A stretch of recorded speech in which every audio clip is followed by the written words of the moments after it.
RSK Tayu atau Rumah Sakit Kristen Tayu, sebuah bangunan seluas 3.189 di atas lahan seluas 28.250 meter persegi yang didirikan tahun 1933. Berada di Jalan Diponegoro nomor 56, tak jauh dari alun-alun pusat keramaian kota kecil yang bertajuk Tayu.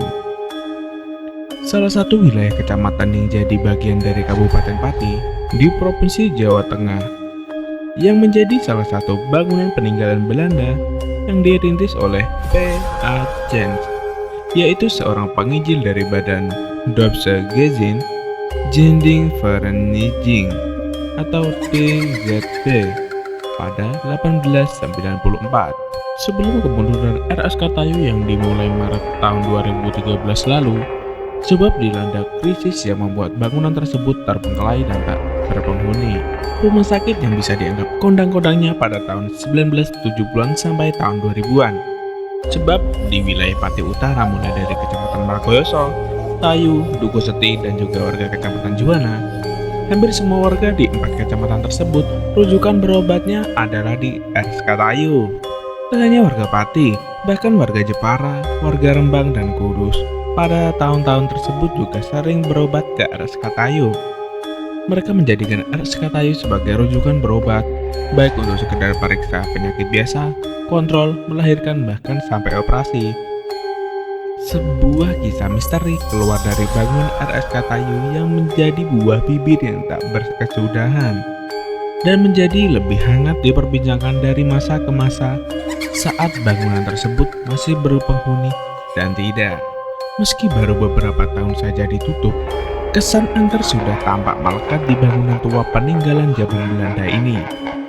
Seperti sudah yang dibicarakan sebelumnya, ketika masih beroperasi pun telah beredar cerita-cerita seram di seputar kompleks bangunan yang dituturkan oleh para karyawan yang bekerja di situ.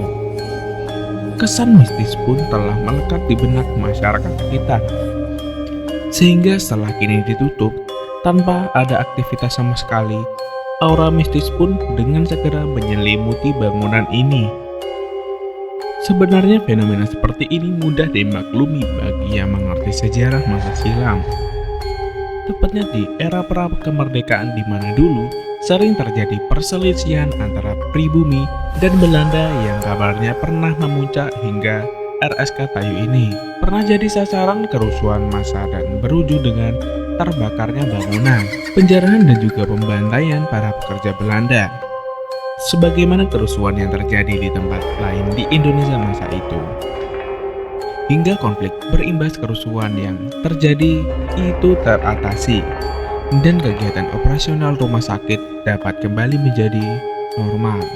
Namun tentu saja, rekam peristiwa sadis tersebut tak hilang begitu saja dan meninggalkan residu negatif di beberapa titik lokasi seputaran kompleks RSK Tayu. Energi negatif yang terbentuk akhirnya mewujud sebagai fenomena-fenomena misterius yang terjadi pada masa-masa berikutnya. Pada saat bangunan tersebut masih aktif, tepatnya di ruang pasien, dulu sempat ada pasien yang rawat inap. Ketika pasien itu hendak meninggal, dia melihat potongan kaki yang mengucurkan banyak darah. Kaki tersebut berjalan-jalan di tembok sekitar ruangan rawat inap itu. Di bagian belakang kompleks bangunan rumah sakit ini, dekat dengan lokasi kamar mayat, terdapat sumur yang dari tampilannya saja sudah terkesan jadul dan anggar. Fenomena misterius di seputaran sumur tua ini sering membuat spot jantung para karyawan yang sedang bernasib apes. Kisah yang fenomenal adalah tentang sepeda motor yang kebetulan diparkir di dekatnya. Tiba-tiba menyala dan jalan sendiri berputar-putar mengelilingi sumur. Tanpa pengendara, sayangnya beberapa karyawan yang ketiban apes jadi saksi mata bahkan tak sanggup menyaksikan fenomena tersebut berlama-lama dan segera lari terbirit-birit. Kisah misteri lain adalah seringnya karyawan yang melintas di dekatnya mendadak hilang kesadaran dan salah arah tujuan melangkah, atau hanya berputar-putar tak tentu arah di sekitar hingga ada kawan yang menyadarkan. Maka dulu orang-orang sering berpesan pada orang yang hendak melintasi agar menjaga kesadaran penuh, lebih-lebih di malam hari. Usut punya usut. Fenomena ini terkait dengan kerusuhan massa yang terjadi berpuluh tahun silam, yang mana dalam peristiwa tersebut terjadi juga pembunuhan karyawan RSK yang notabene orang Belanda. Beberapa mayat korban kabarnya dimasukkan rame-rame ke dalam sumur itu. Jadilah sumur itu jadi saksi bisu yang merekam peristiwa. Selanjutnya menggumpal jadi energi-energi negatif yang kemudian mewujud fenomena-fenomena misterius yang mengundang tanda tanya dan bikin bulu kuduk merinding.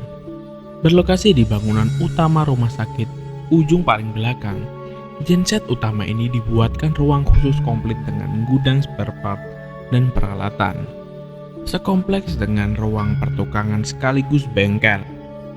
Tempat perbaikan perkakas rumah sakit berbahan kayu, dan tempat perbaikan kendaraan dinas. Kompleks lokasi ini selalu ramai di terang hari. Tempat favorit buat nongkrong para karyawan bagian belakang saat istirahat siang. Dan tempat sembunyi teraman buat menghindari tekanan tugas pekerjaan. Tapi begitu hari gelap menjelang, kesan seram segera terasa di lokasi ini. Bagi orang yang awam, karena memang tak terlalu jauh dari kamar mayat dan sumur tua legendaris tadi.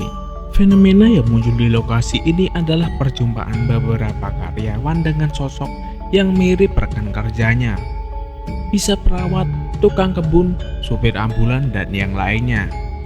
Tak berapa lama kemudian segera terkonfirmasi dengan bertemu rekan kerja aslinya di lokasi lain. Kabar semacam ini kabarnya tak cuma sekali dua kali dan tak hanya di malam hari. Makanya orang-orang yang sudah biasa nongkrong di lokasi tersebut selalu waspada dengan kehadiran karyawan yang jarang-jarang ke lokasi itu. Memastikan betul apakah yang datang menghampiri itu manusia betulan atau makhluk jadi-jadian.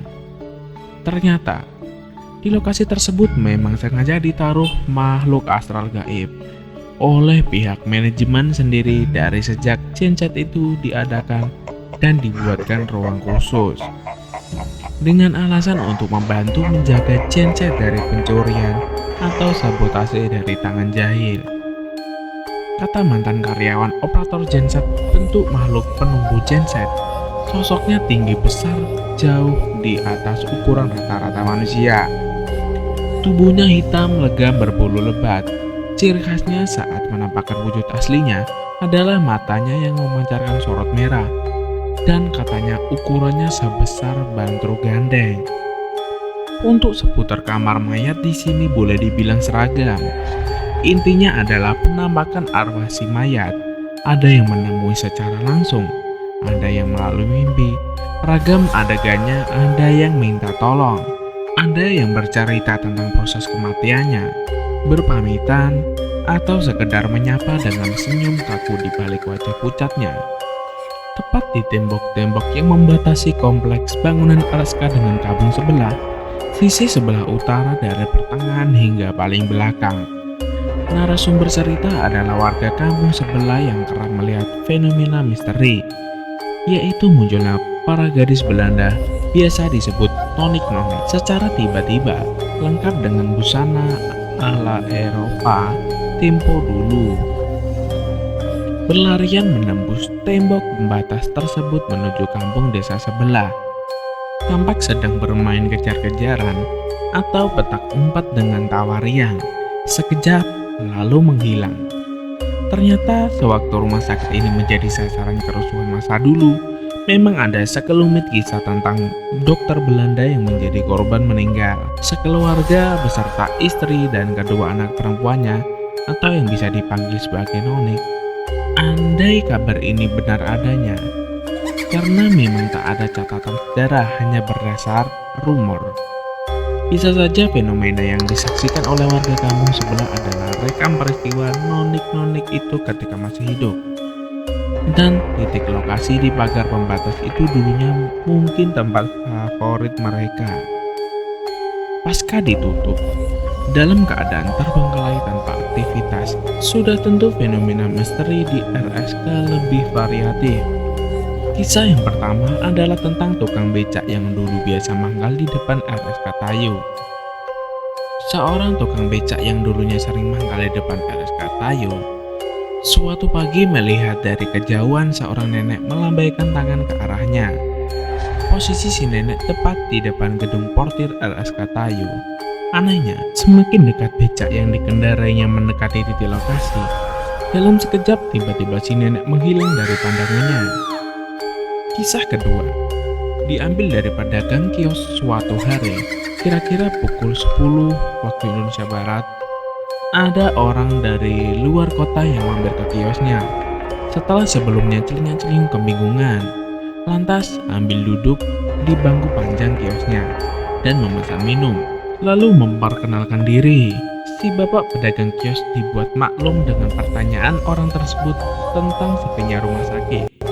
Maklum karena dari luar kota mungkin belum dengar kabar tentang penutupan RSK Tayu sejak 2 tahun lalu. Si bapak pun lalu menjelaskan dengan runut, termasuk alasan kenapa rumah sakit ini ditutup. Tanpa diduga, orang asing itu malah ngeyel. Tampaknya memucat ketakutan, diminumnya hidangan yang tersuguh untuk menenangkan diri. Si bapak pedagang kios pun melongo tak mengerti. Akhirnya orang tersebut membuka cerita bahwa dia bermaksud untuk check up kesehatan setelah sebulan sebelumnya berobat ke rumah sakit ini. Dan obatnya telah habis. Dia pun menunjukkan bukti kartu pendaftaran dan kwitansi pembelian obat bertanggal sesuai keterangannya, yaitu tepat sebulan yang lalu. Katanya waktu itu RSK Tayu tampak beroperasi normal seperti biasa. Dia dan sejumlah pasien berobat ke rumah sakit dan dilayani oleh para petugas sesuai prosedur. Dia juga merasa diperiksa oleh seorang dokter, diberi nasihat medis, berikut resep obat, serta disarankan untuk kembali check up setelah obatnya habis. Itulah beberapa riwayat Rumah Sakit Kristen Tayu dan kisah angkernya versi Serpihan Misteri. Semoga menghibur dan menambah pengetahuan pemirsa. Banyak hal misteri di dunia ini yang belum kita ketahui dan tak perlu kita ketahui. Belajarlah dari hal yang nyata kebenaran dan manfaatnya. Karena dari hal yang sudah pasti nyata kadang masih tertipu. Apalagi yang bersifat misteri. Terima kasih.